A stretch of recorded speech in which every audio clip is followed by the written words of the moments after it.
hombres quienes corren tras dioses extraños. No derramaré sus libaciones de sangre, ni en mis labios tomaré sus nombres. El Señor es la porción de mi herencia y de mi copa. Tú sustentas mi suerte. Las cuerdas me cayeron en lugares deleitosos, y es hermosa la heredad que me ha tocado. Bendeciré al Señor que me aconseja. Aún en las noches me corrigen mis riñones. Al Señor he puesto siempre delante de mí. Porque está a mi diestra, no seré conmovido. Por lo que se alegró mi corazón y se regocijó mi gloria. Mi carne reposará también confiadamente. Porque no dejarás mi alma en el Seol, ni permitirás que tu santo vea corrupción. Me mostrarás la senda de la vida. En tu presencia hay plenitud de gozo. Delicias a tu diestra para siempre. Padre, damos gracias a ti, Señor, por tu palabra.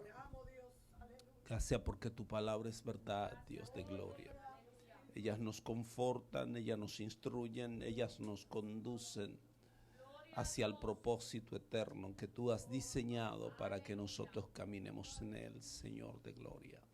Pido por tu misericordia que me use como un instrumento de bendición para este pueblo, Señor, y todo aquel que va a escuchar, y aún para mi vida, Señor. Necesitamos escuchar tu voz. Nadie aquí necesita escuchar mi voz, Señor. No tengo nada que decir, Padre, pero hay mucho que tú quieres dar a tu pueblo. Te pido que me use como un instrumento tuyo para gloria de tu nombre, Señor. Amén y amén. Dios les continúe bendiciendo. Gloria al Señor. Puede tomar asiento. Alabado sea Cristo Jesús. Oh, gloria al Señor para siempre. Es una honra servir al Señor. Para mucha gente, servir al Señor es un gran dolor de cabeza. Para mucha gente, servir a Dios es un gran problema. A la gente se le hace difícil acercarse a Dios. Aún aquellos que están en la iglesia se le hace difícil conectarse con lo que Dios ha diseñado para ellos. Hay gente que se le hace difícil abrir su boca para exaltar el nombre del Señor. Pero cuando ellos entran en un estado de euforia, cuando ellos entran en un estado emocional exaltado, cuando ellos se airan, ellos son prontos para pronunciar palabras ofensivas. Ellos son prontos para pronunciar palabras descompuestas, palabras deshonestas. Pero le cuesta trabajo decir gloria a Dios.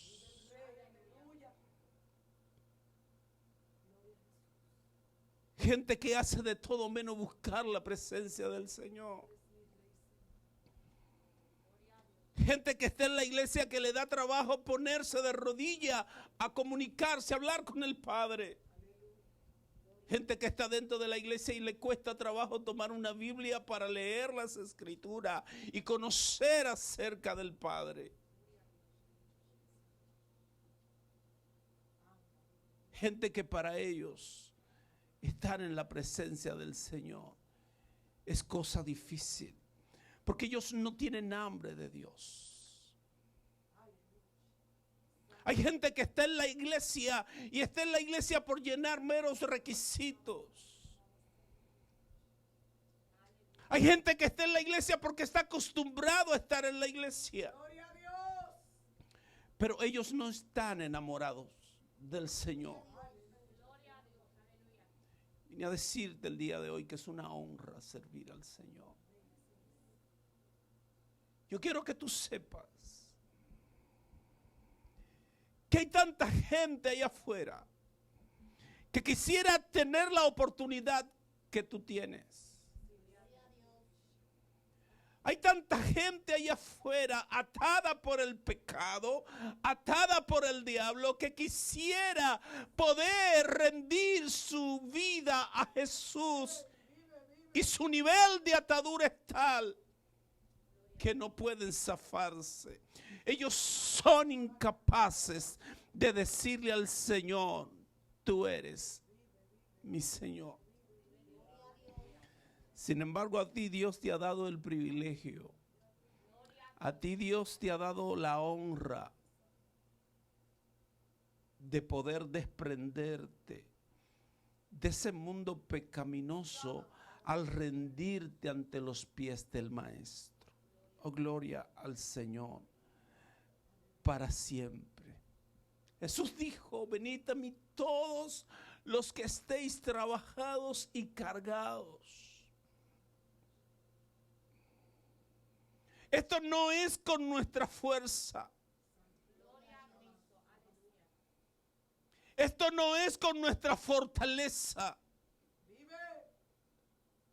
Pero debe existir en nosotros un interés marcado por llegar a la presencia del Señor, por rendirnos a los pies del Maestro, como aquella mujer que rompió el frasco de perfume a los pies del Maestro. Debe haber una intención en el corazón. Hay gente que está esperando que Dios lo levante. Hay gente que está esperando que Dios lo restaure. Hay gente que está esperando que Dios le use. Pero ellos no saben que tienen que acercarse a los pies del Maestro. Ellos no saben que hay cosas que tienen que dejar de lado.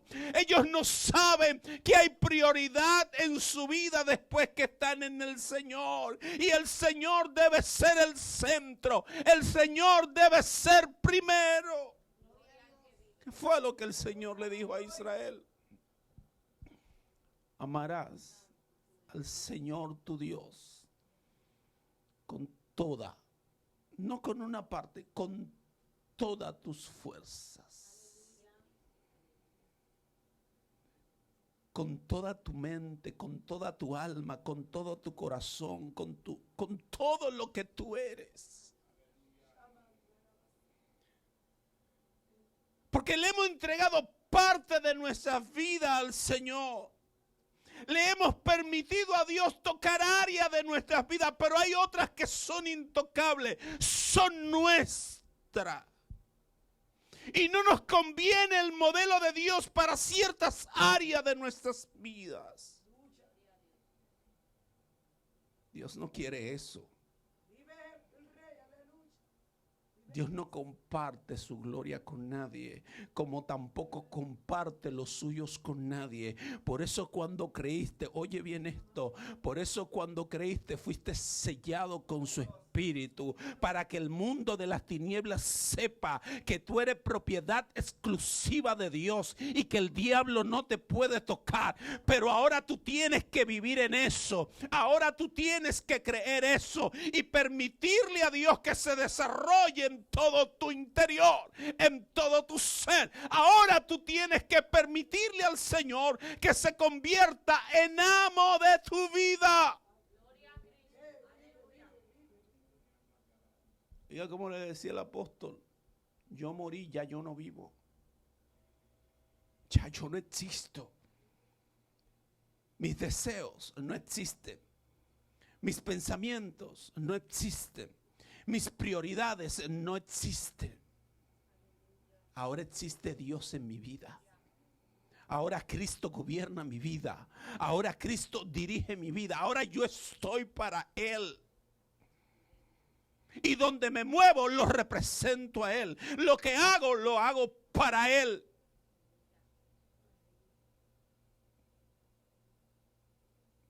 Cuando nosotros entendemos esto, entonces podemos confiar en el Señor en la dimensión que lo hacía el salmista. Oh, gloria al Señor para siempre. Guárdame. salmista le dice al Señor, guárdame.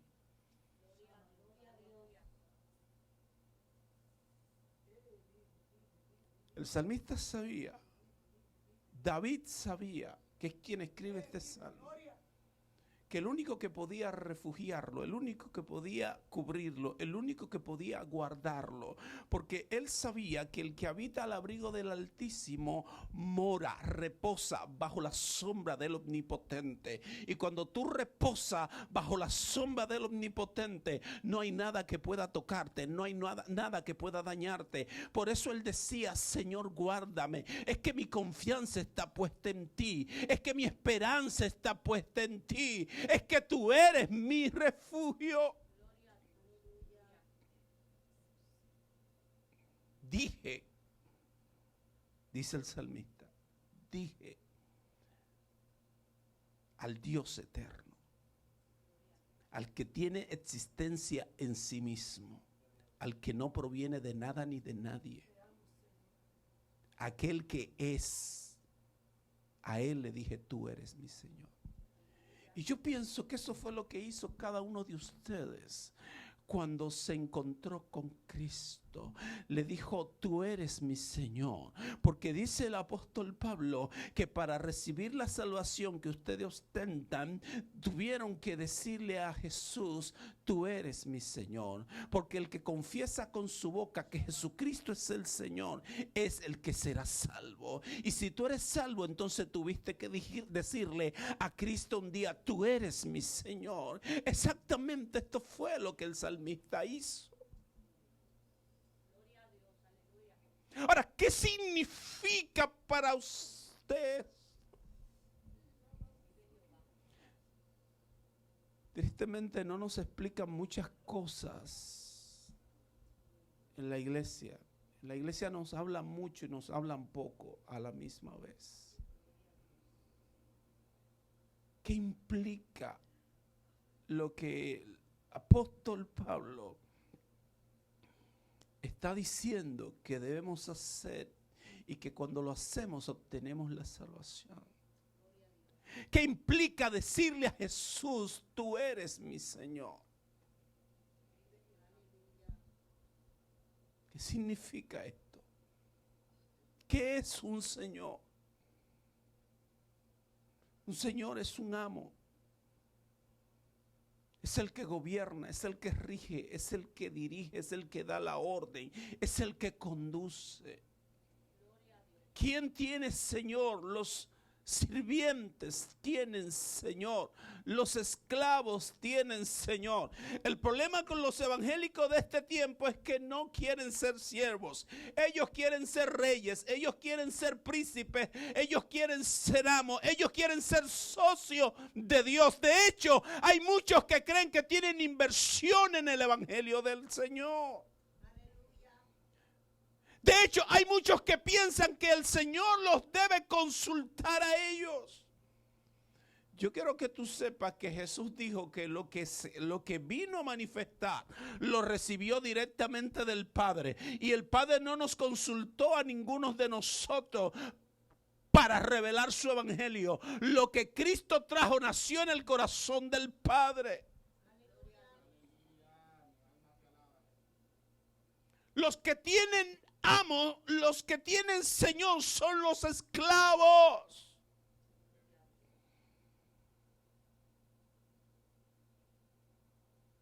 Son los siervos los que tienen Señor. Es impresionante escuchar estas palabras de la boca de este hombre, porque no estamos hablando de cualquiera. Ninguno de los que estamos aquí, ni de los que andan por allá pretendiendo estar inflados y que lo tienen todo, tienen el más mínimo, la más mínima semejanza a quien está hablando aquí. Esto es un verdadero rey que está hablando. Quien está hablando es un hombre de posición real. Quien está hablando no es solamente un hombre de posición real, es un hombre que es multimillonario. Para que usted tenga una idea de lo que estoy diciendo, este hombre entregó para la construcción del templo del Señor, de su tesoro personal, solo en oro, casi 7 billones de dólares en la actualidad, para que usted tenga una idea de lo que estoy diciendo. Quien está diciendo que el Señor es su Señor, su amo, es un hombre que no solamente es el rey de una de las naciones o la nación más poderosa en su época, sino que es un hombre multimillonario.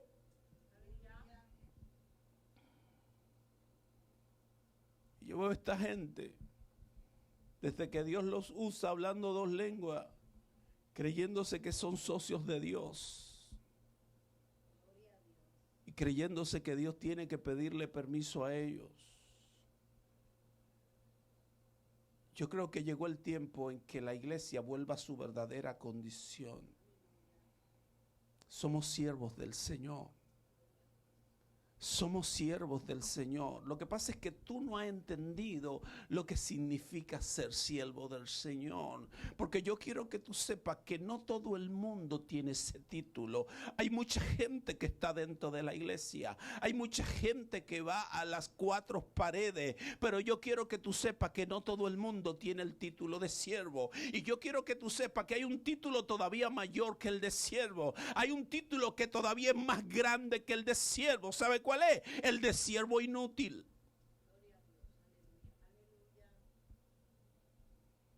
Y si poca gente tiene el título de siervo dentro de las congregaciones, mucho menos tienen el título de siervo inútil. Porque ¿sabes quién alcanza el título de siervo inútil? Aquel que ha hecho lo que le corresponde hacer. Y hay muchísima gente en las congregaciones que no han hecho ni siquiera una 10ª parte de lo que le corresponde hacer. Entonces, si tú no haces o no has hecho lo que te corresponde hacer, no te gana el mayor de los títulos. ¿Cuál es el mayor de los títulos?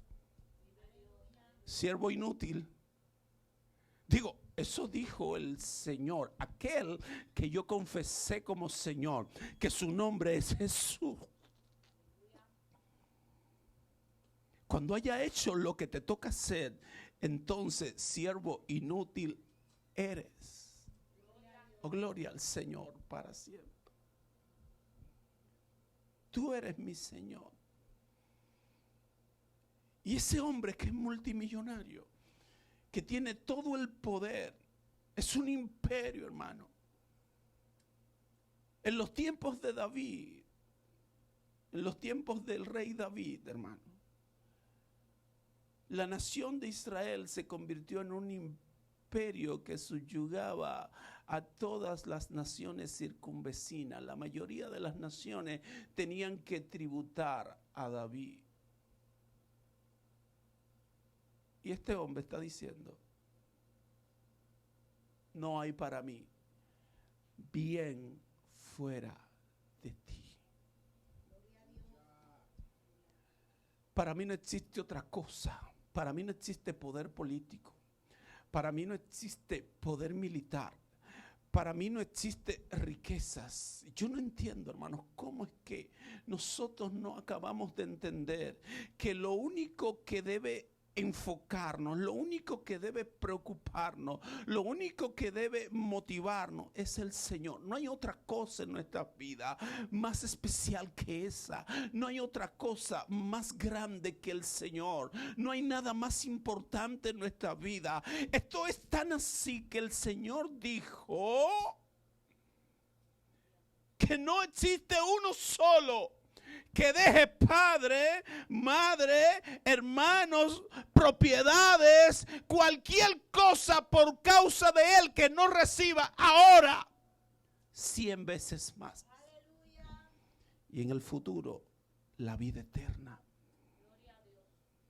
Por Por eso es impresionante escuchar a este hombre hablando. Porque no estamos hablando de un hombre que está pasando trabajo. No estamos hablando de un hombre que está cargado de necesidad. No estamos hablando de un hombre que está a expensa o a merced de nadie. Es un hombre que no necesita nada. Es un hombre que no necesita a nadie, porque todo el mundo conocido le sirve. Todo el mundo lo honra y él está diciendo: no hay para mí bien fuera de ti. Lo más importante para mí eres tú, Señor. Es como si le dijera: me puedes quitar el reino y tú me eres suficiente. Me puedes quitar la riqueza y tú me eres suficiente. Me puedes quitar los hijos y tú me eres suficiente. ¿Habrá alguien aquí que se enamore de Dios a ese punto? ¿Habrá alguien aquí que se atreva a dejar de lado aquellas cosas que le están impidiendo precisamente esto, acercarse a su Señor, rendirse por completo a aquel que lo declararon como su Señor? ¿Habrá alguien aquí que aprenda a establecer prioridad y que sepa que no hay nada más importante que su Señor?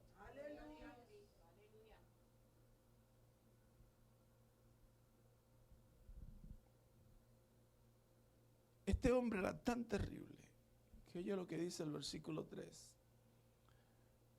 Para los que se han apartado para Dios, oiga bien esto.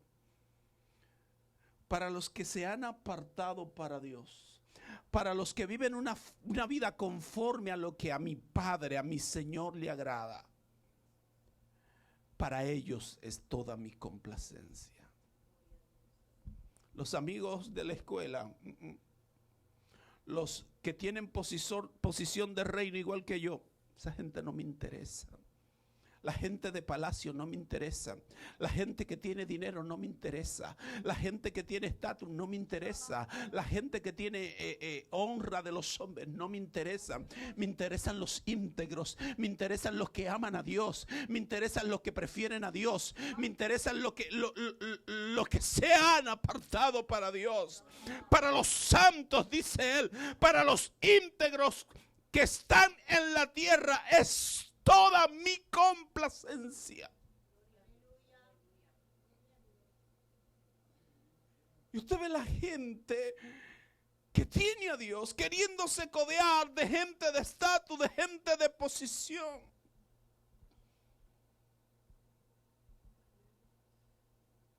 Gente que sus mejores amigos son idólatras. Oiga lo que estoy diciendo. No, ese es mi mejor amigo. Yo no tengo problema con las relaciones. Usted puede tener relación con todo el mundo. La Biblia no se lo prohíbe.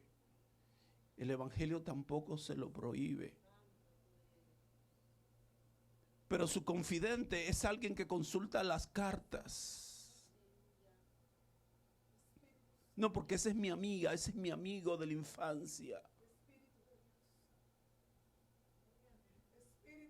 Oiga lo que dice el salmista, oiga lo que dice el salmista. Multiplicarán sus dolores quienes corren tras dioses extraños. No derramaré sus libaciones de sangre. Con esa gente no haré ningún tipo de negocio, ni de sacrificio, ni de ofrenda. Pero oiga él lo que me llama la atención. Ni en mis labios tomaré sus nombres. Yo le dije algo en estos días y se lo voy a repetir. Hay evangélicos que usted le pregunta acerca de Abraham y no saben decirle media palabra. Pregúntele de un artista de Hollywood para que usted vea que le van a dar su biografía completa.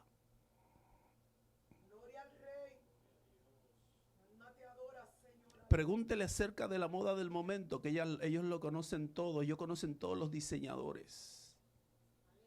Pero pregúntele de un hombre, de algún hombre que caminó con Dios del siglo pasado. ellos no van a saber decirle media palabra. Oiga lo que dice este hombre. Y yo quiero que usted entienda, porque de quien estoy hablando, tengo que repetírselo, no es cualquier hombre. No es aquel compañero de trabajo. Yo no estoy hablando de un elemento que tiene que pasar 8 horas al día trabajando para poderse ganar $100. No, yo no estoy hablando de este hombre. Yo estoy hablando de un hombre que es poderosamente rico. Estoy hablando de un hombre que no solamente es multimillonario, es el gobernante de una nación, y no de cualquier nación. Es el gobernante de la primera potencia mundial. Y este hombre dice, la gente que no tiene a Dios, la gente que se inclina a otra cosa que no son mi Dios, esa gente ni siquiera sus nombres yo los voy a pronunciar. Yo quiero que tú entiendas el matiz de este asunto, porque yo no te estoy diciendo que tú debes olvidar, ni odiar, ni repudiar a la gente, porque ¿cómo te vas a ganar a la gente si no te acercas a ellos? Yo quiero que tú entiendas esto. Pero este hombre era tan terrible que él decía, ni siquiera sus nombres son dignos de que yo los pronuncie, porque es que ellos están contrarios a mi Dios. Ellos son enemigos de mi Dios, de mi Señor, a quien yo le sirvo, de quien yo soy esclavo.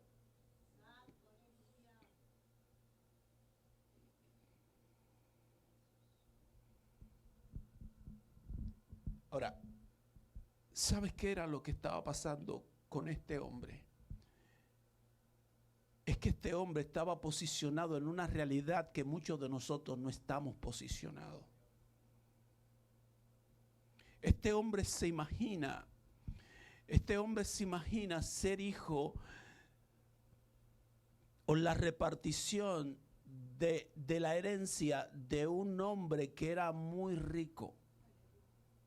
Oiga bien, él está imaginando para sí la repartición de un terreno de un hombre que era muy rico y que tenía muchas tierras. Gloria a Dios. Y que había llegado el momento de medir, de repartir, de tomar el cordero y separar lo que le tocaba a cada heredero.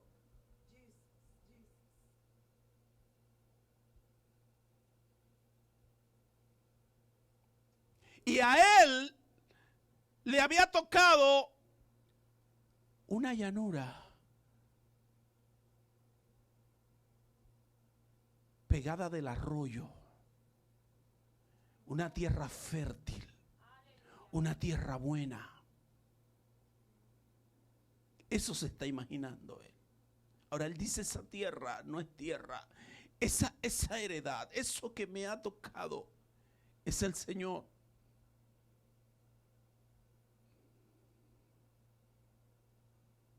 Lo que me ha tocado es el Señor. Por eso usted ve tantos creyentes viviendo en aflicción, porque ellos no saben lo que le ha tocado. Ellos piensan que lo peor que le ha pasado es formarse en la iglesia. Lo peor que le ha pasado es venir al evangelio. Ellos piensan que estar en el Señor es una carga. Ellos entienden que servir al Señor, trabajar para el Señor, honrar al Señor es un problema. Ellos no saben que lo mejor que le ha pasado es que Dios lo haya acogido en su regazo.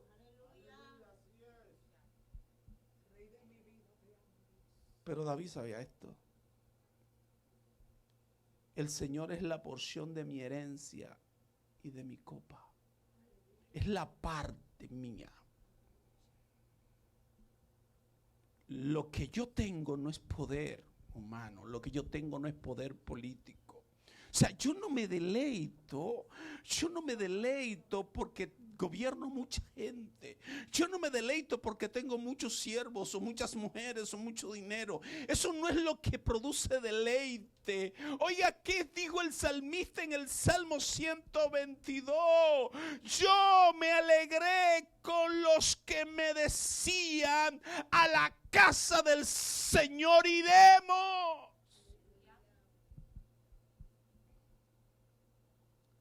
Todo en la vida de este hombre giraba alrededor del Señor. Por eso usted ve el afán de David de querer tener el arca en su ciudad. Por eso es que cuando Usa muere por causa de la imprudencia que cometió, el corazón de este hombre se afligió. Más que por la muerte de Usa, es porque no había podido llevar la presencia de Dios a su ciudad. Porque este hombre quería estar en la presencia del Señor.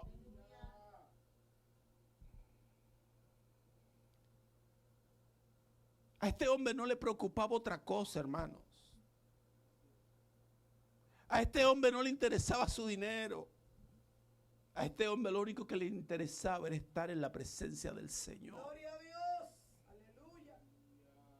Este hombre lo único que quería era estar en la presencia del Señor. A este hombre lo único que le preocupaba era la presencia del Señor. Y eso no lo estoy diciendo yo, eso lo dijo el Padre. Yo solo estoy repitiendo lo que salió de la boca del Padre.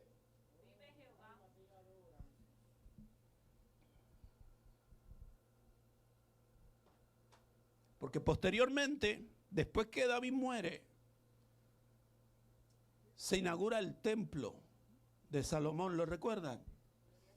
Algo esplendoroso. Le estoy diciendo que solo en oro, él solo, de su tesoro personal, en la actualidad dio más de 6 billones de dólares. Si lo calcula la tasa del oro hoy. Solo en oro. Solo en oro. Solo en oro. Sin contar lo que había dado para el santuario. Y sin contar todo lo otro que dio. Solo en oro. Y todo esto se invirtió en la casa del Señor. Ya usted se imagina el esplendor de esta casa, la gloria de esta casa.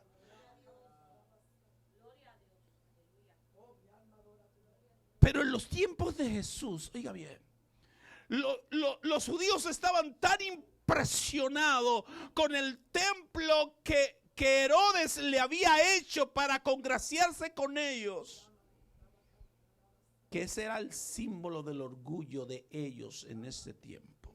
A tal punto que le dijeron a Jesús: mira estos edificios. Y ahí es cuando Jesús le dice: de eso no quedará piedra sobre piedra que no sea removida.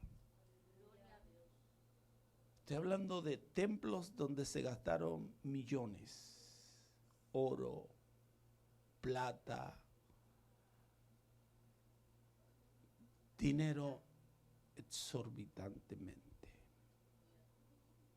Pero cuando usted va al libro de los Hechos, oh gloria a Dios. Cuando usted va al libro de los Hechos, escuche esta voz que dice: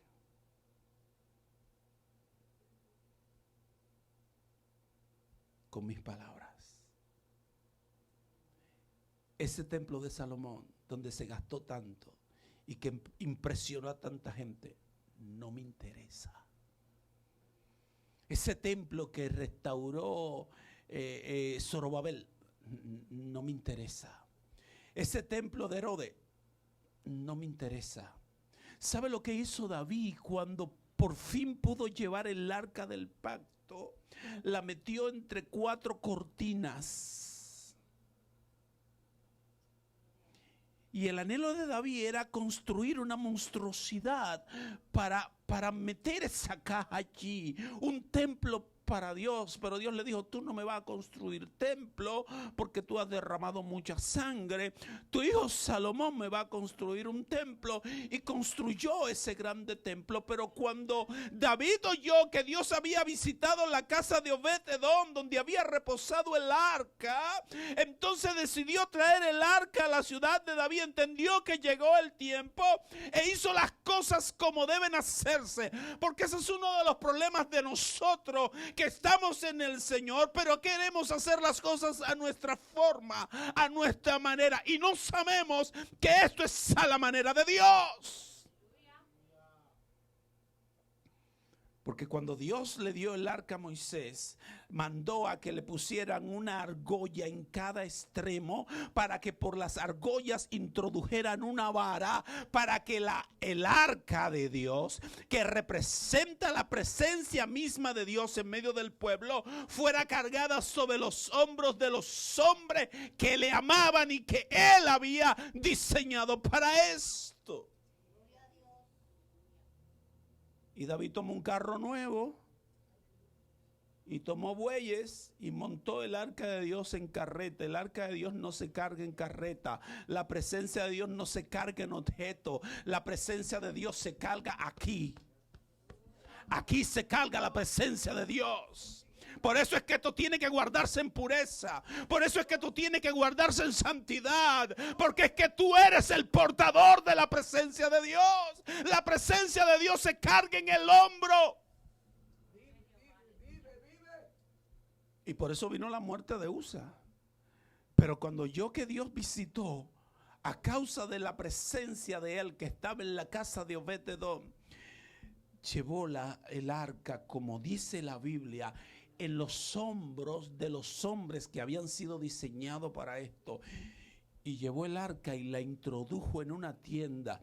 Pero allí en esa tiendecita, en esa 4 cortinas, este hombre instauró una adoración continua a Dios 24 horas al día, 7 días a la semana. Alabado sea Cristo Jesús. Y Dios no estaba impresionado. Dios no se impresionó con el templo de Salomón, porque a Dios no lo impresionan las cosas materiales. A Dios no lo impresionan los trajes. A Dios no le impresionan los adornos. A Dios no le impresiona la grandeza de los hombres. A Dios le impresiona la sinceridad del corazón de aquellos que le buscan.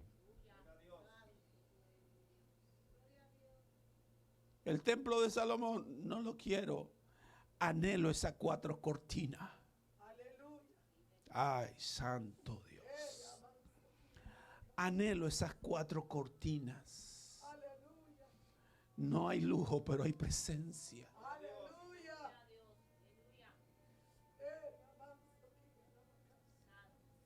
Dios anhela esas 4 cortinas en tu vida.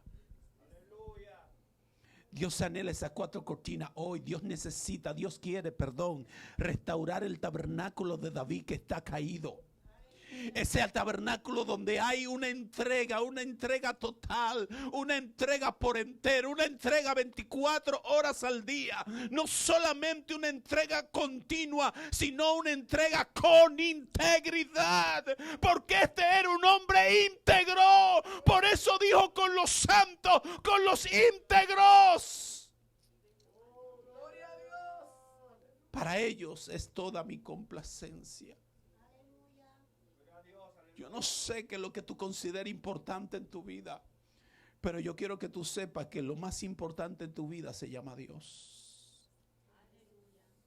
Como dijo alguien en una ocasión, Dios tiene que ser primero. Tu agenda tiene que irse a segundo plano. Dios tiene que ser primero. Yo quiero que usted sepa, hermano, me llamó, eso me impresionó mucho. Sábado antepasado estuvimos aquí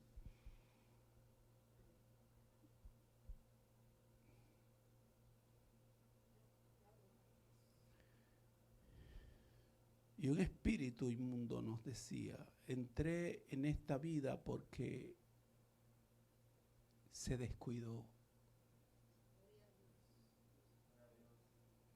Cuando Dios deja de ser primero en tu vida, es porque el descuido te arropa. Y cuando el descuido llena, las puertas a los demonios se abren. Tú tienes que tener cuidado, tú tienes que saber que aquel que te tomó por soldado quiere que tú estés de pie, porque hay alguien a quien tú renunciaste cuando decidiste decirle sí al Señor. Te lo voy a explicar con palabras simples y llanas.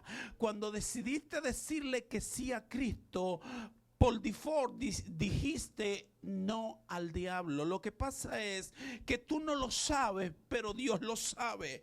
Tú no lo sabes, pero el reino de las tinieblas lo sabe. Es que tú le servías a las tinieblas. Antes de servirle a Cristo, le servía al diablo. Eso es tan simple como eso. Porque primera de Juan capítulo 5 versículo 19 dice que nosotros lo que hemos confesado a Jesús como Señor somos propiedad de Dios, porque tenemos el sello del Espíritu desde que creímos. Y el mundo entero está bajo el gobierno, bajo el dominio de Satanás. Entonces, cuando tú le dijiste sí a Cristo, lo que exactamente hiciste fue decirle no al diablo. Por eso es que la Biblia te habla de de conversión. Y conversión o convertirse quiere decir girar en sentido opuesto. ¿Qué significa esto? Que donde yo tenía el frente, ahora voy a poner la espalda, porque donde tenía la espalda voy a poner el frente. El asunto es que yo andaba frente al mundo, frente al diablo, frente a los demonios, frente a la maldad. Cuando le dije sí a Cristo, entonces le di el frente a Cristo. Y el frente es sinónimo de atención. El frente es sinónimo de seguir, mientras que la espalda es sinónimo de rechazo. ¿Qué estoy diciendo? Que cuando le dijiste sí a Cristo, rechazaste al diablo y al mundo. Y como rechazaste al diablo y al mundo, Él está furioso contigo. Por eso es que tú no te puedes descuidar. Por eso es que tú tienes que entender que Dios tiene que ser el centro de tu vida. Por eso tú tienes que entender que lo que Dios ha hecho contigo no es cualquier cosa. La salvación que es en Cristo Jesús, que Dios te ha regalado, no es cualquier cosa. Y tú tienes que atesorar esto. Tú tienes que velar por esto. Tú tienes que cuidar esto. Tú tienes que mantenerte en esto.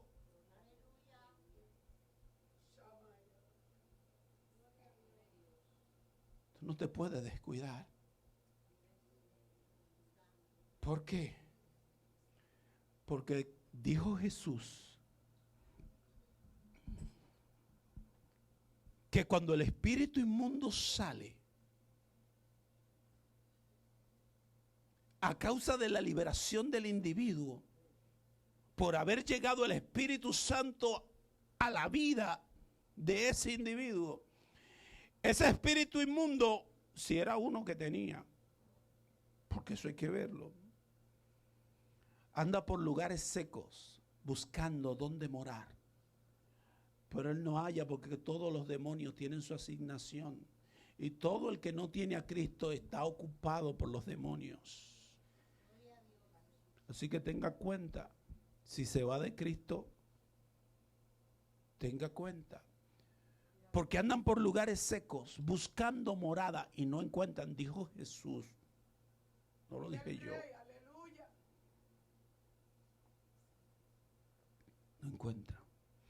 Y como no encuentran dónde morar, ¿a dónde moraban antes? Pues ahí vuelven. Ahí vuelven. Te lo voy a decir en palabras simples y llanas.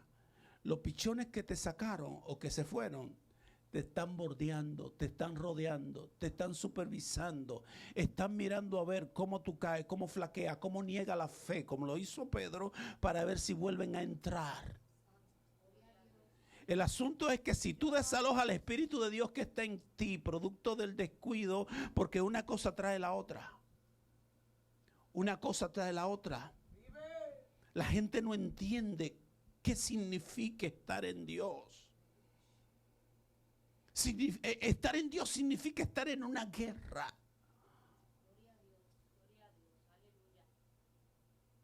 Porque hay un enemigo que nos es contrario. ¿Usted cree que ese escenario que se dio en Génesis capítulo 3 no se repite todos los días en tu vida?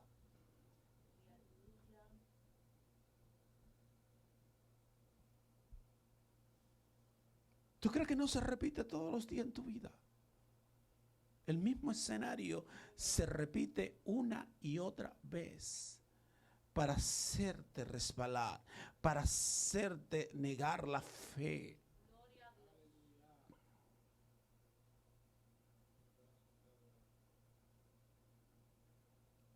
Y si te descuida, si te olvida de que tu herencia es Dios, de que es una honra servir a Dios, de que lo mejor que te ha pasado es caer en los brazos del Señor, que lo mejor que te ha pasado es vivir a los pies del Maestro, entonces el enemigo puede ganar ventaja. Entonces dijo Jesús que si encuentra la casa vacía, él no entra porque él sabe que lo sacaron una vez. Y como sabe que lo sacaron una vez, él dice, bueno, voy a buscar 7 peores que yo. Y ya no tiene uno. Cuando vuelve viene con 7 más él son 8. Si tenía 2 son 16. Si tenía 3 son 24, si tenía 4 son 32 y comience a multiplicar infinito. Porque hay gente que como el Gadareno carga legiones de demonios. Como lo sacaron una vez, para que no lo saquen 2 veces. Entonces buscan 7 peores y vienen y hacen morada. Dice Jesús, no lo estoy diciendo yo. No lo estoy diciendo yo. Tú no puedes darte el lujo de descuidarte. Tú no puedes darte el lujo de entretenerte. Tú tienes que entender qué es lo que te toca. Tú tienes que entender a qué lado tú has pasado. Tú tienes que entender que no hay nada mejor que Dios en tu vida. Tú tienes que entender que si algo tú necesitas es Dios. Que si algo tú tienes que priorizar es Dios. Que si de algo tú debes estar cerca es de Dios. Que si algo tú tienes que hacer es para Dios. Que Dios tiene que ser el centro de tu vida. Señor, es la porción de mi herencia y de mi copa. De hecho, tú eres quien sustenta mi suerte. Si yo soy rey, es por ti. Si tengo riqueza, es por ti. Si soy lo que soy, es por ti. Es por tu gracia. Es por tu misericordia. Tú no sabes que el Señor es quien te permite respirar. Tú no sabes que el Señor es quien te da la fuerza para trabajar. Tú no sabes que el Señor es que te da salud. Y si aún te permite una enfermedad, lo hace con un propósito, porque a los que aman a Dios, todas las cosas les ayudan a bien. Tú no lo sabes. Tú no sabes que separado de Él nada podemos hacer. Tú eres quien sustenta mi suerte. Las cuerdas me cayeron en lugares deleitosos y es hermosa la heredad que me ha tocado. Ahora yo quiero que tú entiendas esto.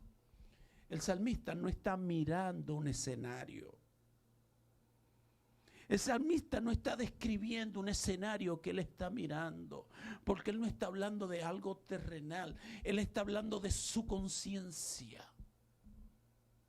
Él sabe en su más adentro que él es un dichoso.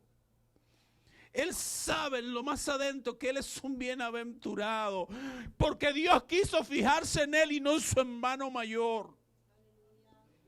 Él sabe que fue la misericordia de Dios que lo sacó de medio de las ovejas de su padre.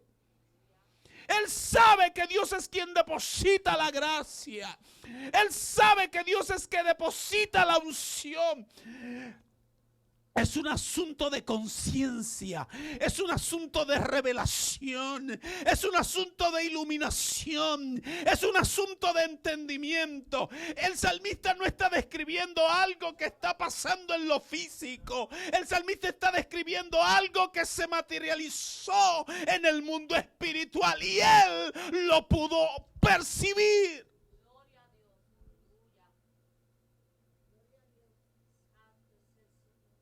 Las cuerdas me cayeron.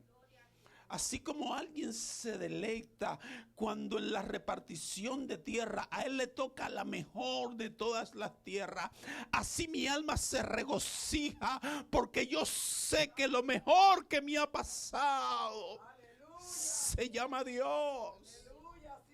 No hay otra cosa mejor en mi vida.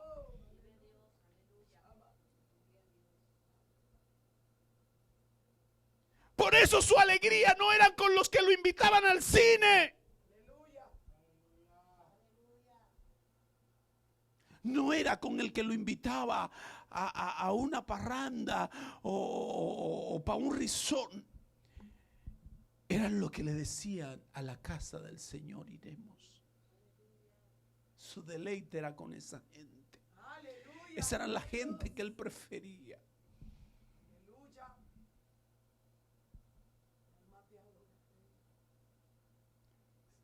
Si el golf se hubiese jugado en los tiempos de David, David no hubiese jugado eso. Y no porque sea pecado jugar golf. Porque a ustedes los evangélicos de este tiempo hay que aclararle cada cosa. Porque ahorita dicen: el pastor dijo que es pecado esto. No es pecado jugar golf. Pero el salmista no perdía su tiempo en eso. El salmista había instaurado en la casa del Señor un servicio de adoración 24 horas al día, 7 días a la semana.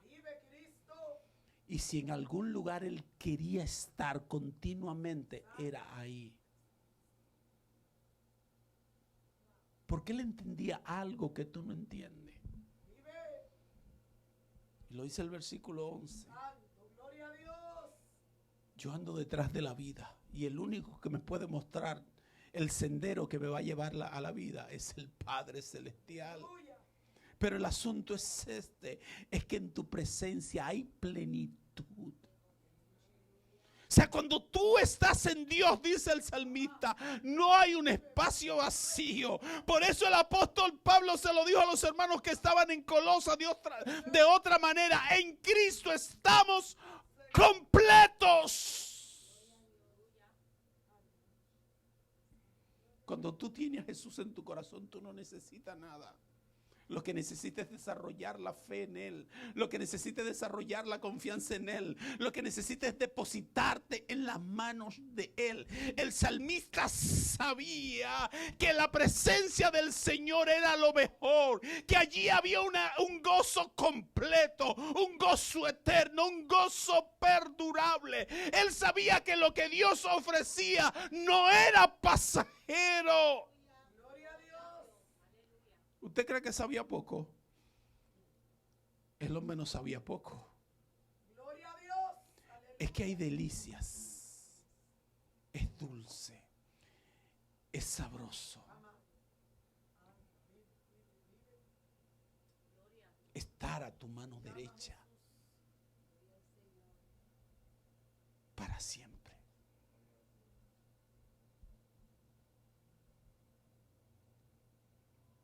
Enamórate de Dios. Ojalá me crea. Ojalá tú tengas la capacidad. No, lo voy a decir de otra forma. Ojalá el Espíritu Santo te dé la capacidad de creerme. Todavía tú no conoces a Dios.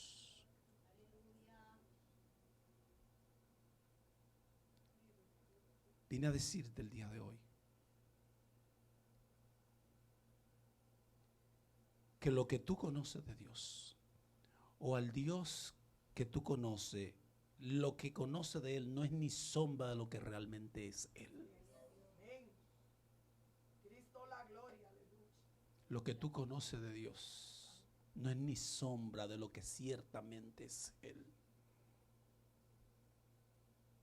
Búscale para que tú veas cómo te vas a enamorar de Él. Acércate para que tú veas cómo Él se va a acercar. Porque es un privilegio que tú tienes. Es una honra que tú tienes. Tanta gente allá afuera, te repito, que quiere estar en tu pellejo.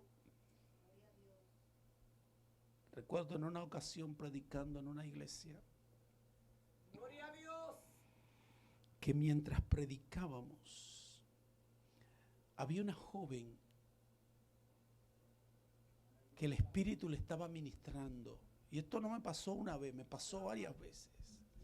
El Espíritu le estaba ministrando y esa joven mientras predicaba estaba en llanto y lloraba y lloraba y lloraba. Y la llamamos, oramos por ella y ella lloraba, lloraba, lloraba. ¿Quieres entregar tu vida a Cristo? Llorando, no, no quiero. Porque yo quiero que tú sepas algo. Nadie puede llamar a Jesús Señor. Oh, gloria al Padre. Nadie puede llamar a Jesús Señor si no es por el Espíritu Santo. No es todo el mundo que tiene el honor de proclamar a Jesús como Señor de su vida. Solo aquel en el que el Espíritu Santo trabaja y en ti trabajó. No desperdicie esa gracia. No desperdicie esa honra. No desperdicie ese privilegio. Es una honra servir al Señor. Esta joven no quiso a Cristo, como me pasó muchísimas veces predicando. gloria a Dios, Porque el nivel de atadura era tan fuerte.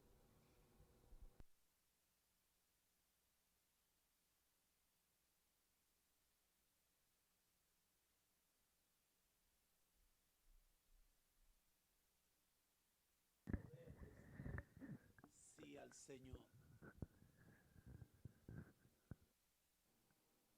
Pero a ti Dios te dio el honor. A ti Dios te dio el privilegio. A ti Dios te dio la honra. vive el Rey, No todo el mundo tiene esa honra. Es una honra servir al Señor. Bienaventurado aquel que Dios llama. sí Señor, Bienaventurado aquel que Dios produce en ello por su Espíritu Santo, tanto el querer como el hacer, por su buena voluntad. De decirle a Jesús, sí, entra en mi corazón y gobierna mi vida, porque yo me arrepiento de todos mis pecados y hoy decido darle la espalda al diablo y al mundo mientras le doy el frente a mi nuevo Señor, que se llama Jesús, aquel de Nazaret, del cual el Padre dio testimonio al emergir de las aguas. Este es mi Hijo amado, en quien me complazco. Padre, gracias te doy por tu misericordia.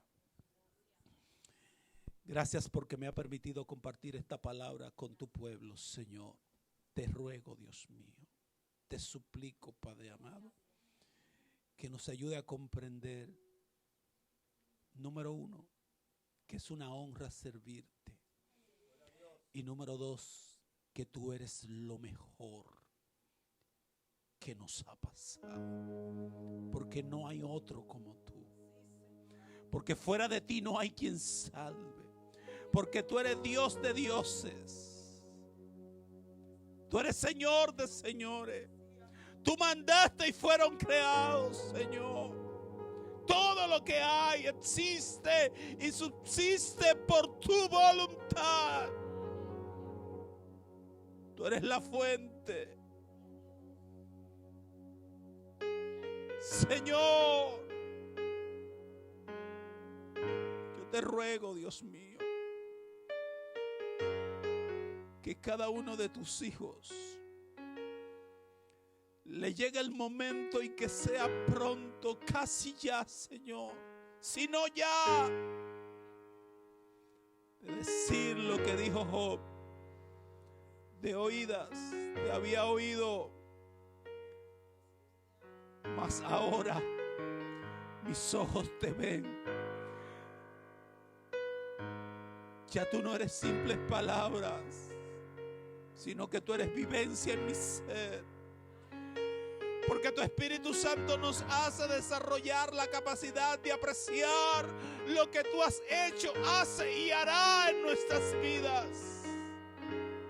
Señor, muda a tu pueblo en otro hombre, Dios mío.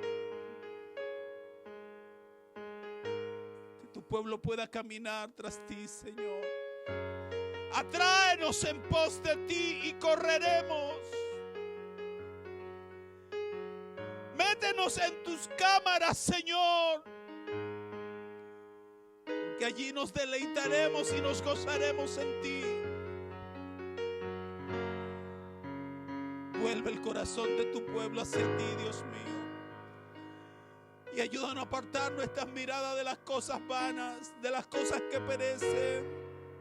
Ayúdanos a conocer las artimañas del error y a no dejarnos entretener por nada ni por nadie. Ayúdanos a entender, Dios mío, que los tiempos que estamos viviendo son tiempos de apostasía, tal como lo declaró el apóstol Pablo. Que este es el tiempo de la apostasía, Señor, de los hombres y mujeres se apartan de la fe para creer a otras cosas. Señor, esconde tu remanente. Esconde tu remanente en tu refugio. Y despierta nuestro espíritu, Señor. Que cada uno vive el fuego del don tuyo que está en nosotros, oh Dios eterno.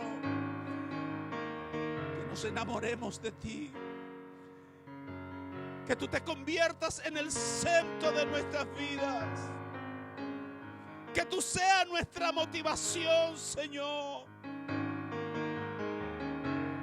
Que no te busquemos por temor al infierno, a la muerte. Que te busquemos porque te amamos. Que tu amor se desarrolle en nosotros. A tal punto que seamos capaces de cualquier cosa por ti, Señor. Imparte nuevas fuerzas a tu pueblo. Ordeno que el que está en prisiones de oscuridad salga ahora en el nombre de Jesús. Ordeno que las puertas de las prisiones se abran ahora en el nombre poderoso de Jesús de Nazaret, el Hijo de Dios. Y proclamo libertad sobre el cautivo. Proclamo libertad sobre el cautivo. Proclamo libertad sobre el cautivo en el nombre poderoso de Jesús de Nazaret.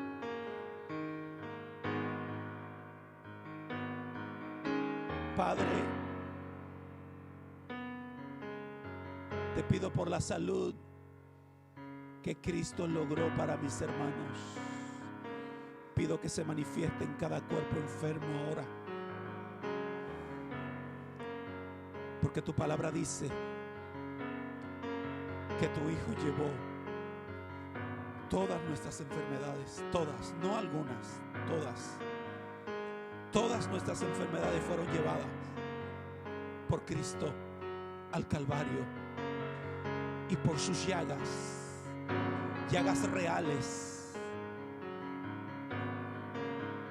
aquellas que le hicieron con el látigo, Señor, aquellas que le hicieron con los clavos, aquellas que le produjeron las espinas en la cabeza. Esas llagas producen sanidad en tu pueblo ahora en el nombre poderoso de Jesús. Declaro esa sanidad que ya tú dijiste. Ordenamos a toda enfermedad salir de los cuerpos ahora, no importa cómo se llamen, se va la enfermedad. Ahora Señor, en el nombre de Jesús, recibe salud ahora. Recibe la salud ahora en el nombre santo de Jesús de Nazaret. Y recibe nuevas fuerzas para seguir avanzando.